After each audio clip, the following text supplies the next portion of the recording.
What's going on? Welcome to Asian Cosell. And here I got another one by K Explorer. So this is about what is it growing up like a half Korean female in South Korea and yep.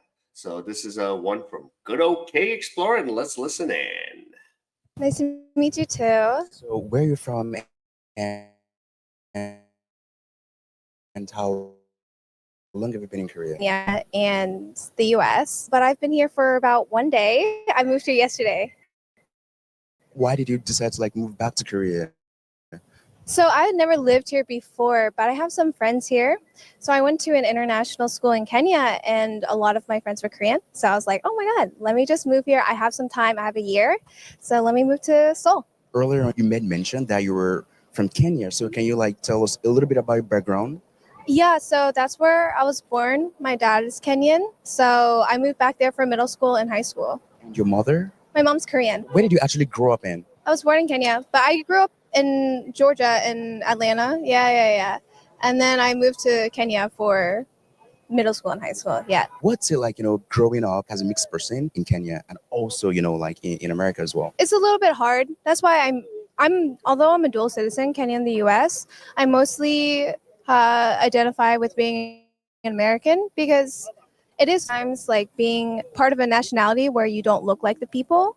So even if I am fully Kenyan, I was born there, I don't look as Kenyan, and I love it. It's my country, and I love it. My family's there, but sometimes it is hard to fully identify with the people there. Before people see that you are who you are, they see your skin color or they see how you talk, and so it creates a barrier. But it's still my home, and it's forever my home, and I still love it. And I still rep it. Yeah. What's the experience like for you, back in America, although America is a very diverse country? In university, I went to university in a private school. It was in North Carolina, and it was a bit southern, and so I wasn't used to people seeing my color as much as they did, if that makes sense. And so it was a little bit of a transition, especially after living in Kenya for like 7 years before moving back.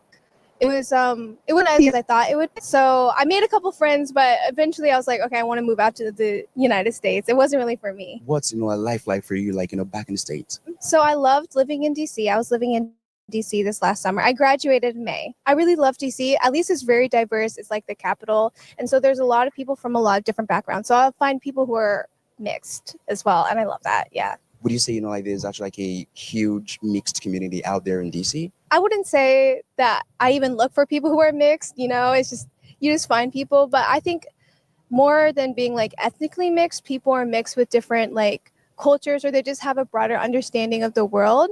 So I don't think like you have to look mixed or like you have to be actually like mixed, but I think people are more globally minded. Uh, you know, um, yeah, just in her case, yeah, she's Kenyan, American, and Korean. So yeah, and of course, for those that haven't been to the United States, yeah, you could run into so many nationalities in one day compared to here in South Korea, you barely run into foreigners, or if even if there's more foreigners these days in South Korea, yeah, you just like in the West, you're just like, oh, there's a Japanese dude. Ooh, another fellow Korean dude. Oh, there's a Chinese dude. Oh, hey, there's a German dude. Hey, you could run into like, by the time you like walk around the block, you probably run into like 30 nationalities if you think about it. So, yeah, that's the US. So let's continue. You have two different backgrounds. So which of the backgrounds did you mostly grew up learning? Was it like more of the Kenyan side, or was it more of your Korean side? 문제집을 한번 마음껏 All 사보는 게 소원이에요. right. So my mom, she was adopted by Americans. So she's fully like a Kyopo. She's never for her, she's been to Korea like once, and she doesn't really identify as much just because she grew up in the United States by American parents. So I would definitely say I've been more around the Kenyan side, of course. But ultimately, I guess since I've always been to American school, that's been like my biggest sort of influence in my life. Do you know how to speak, Kenyan language? Unfortunately, I do not know any Swahili, and it's embarrassing. Didn't your like father actually like speak to you in Swahili? So since my mom only speaks English, I've always spoken English at home. I feel like that's an excuse. But I think also going to an American school, American international school, I was always like educated in English. So of course I know I can get around Nairobi. I know, basics, but nothing close to fluent. What do you think is unique about Kenya? I would say, of course I would say the people. I think East Africans, but especially Kenyans, are super, super nice and friendly, and everybody's willing to talk to you. People do engage in small talk. I know people don't like small talk here, so I haven't been talking to anybody, but I would say like Kenyans will always talk to you. And then especially like the young people, like people my age, like I would say that some of the kindest people I've met, obviously, are Kenyans for sure. Being out here in Korea, what are like your plans for the future? So I plan to be here at least for the next couple months, just teaching English and enjoying life. Yeah.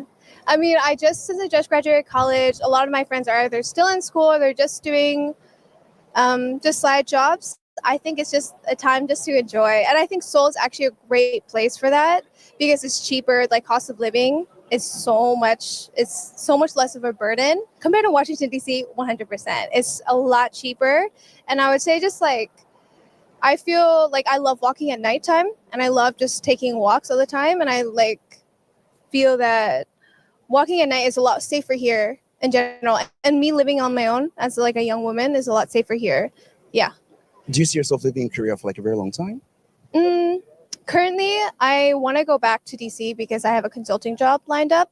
And although cost of living here is cheaper, salaries in the US are higher. Yeah.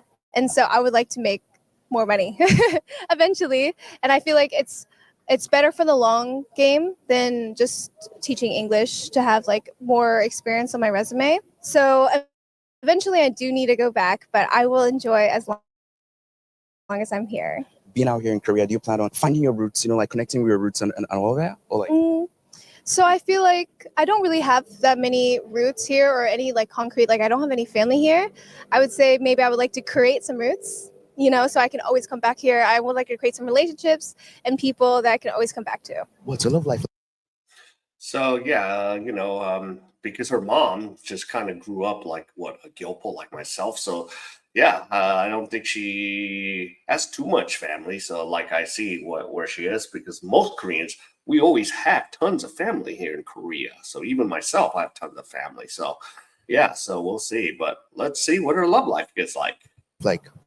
I would say that it's a little bit of a mixed bag. I would say that luckily, I do reach a lot of beauty standards, which I'm very grateful for. Shout out my mom and dad. And sometimes there's certain types of people that fetishize mixed people, and that's a real thing. But then there's also people who are totally against dating outside their culture and only want to date within, and that's okay. It's just a little bit different. But for me, I'm looking for people who are open, people who want to share cultures. I'm always looking for people who want to share with me, and so I can share with them as well. 한국말 좀 아세요? 한국말 못해요. You replied. You understood. Nothing. Not the basics. But we're gonna get there. I'm definitely gonna try my best. I'm trying my best. Yeah. 한국 음식 입에 맞아요? 네? Okay, this is bad. Do you like Korean food? Yes. Yeah. What's your favorite Korean food? Ooh. Recently I've been into doenjang jjigae. Yeah. Yeah. Don't make me embarrassed. Don't make me feel bad. I'm trying. Why do you like doenjang jjigae? Because I feel like you can get a lot of veggies in. How is that? Did you do that? Is that your hair? This is my hair. Yes. I would say, yeah, I've grown it myself. Yeah. Recently, I was so scared to come to Korea because I was scared of the hair products here, and no one has hair like mine. But recently, I found this hair product here that I absolutely love. It's by Mise en Scène. I don't know if I'm allowed to say around. I don't know. But it's a curling cream, and that's all I've been putting in my hair. That's it. Just washing, deep conditioner, and then curling cream. That's it. I'm Pretty sure like you get that a lot. Like you have it pretty here. I like the people over here. I mean, yeah. All right, so that's the end of the video. So yeah, so yeah, she just kind of got to Korea. I don't think she's got to experience much of what the Korean lifestyle is, but but yeah, to catch her on this interview. So it's one day, she's been in Korea one day, but now she's probably been here a while. It's probably a couple years ago this video was made. So yeah, so shout out to K Explorer, and hope her stay in Korea is pleasant. And usually, you deal with good and the bad wherever you go in the world. So yeah. All right. If any of you enjoyed any of this content, please give me the HKO special. Help the king out. Hit the like, subscribe, and comment. And wherever you are, stay safe. And I'll see you in my next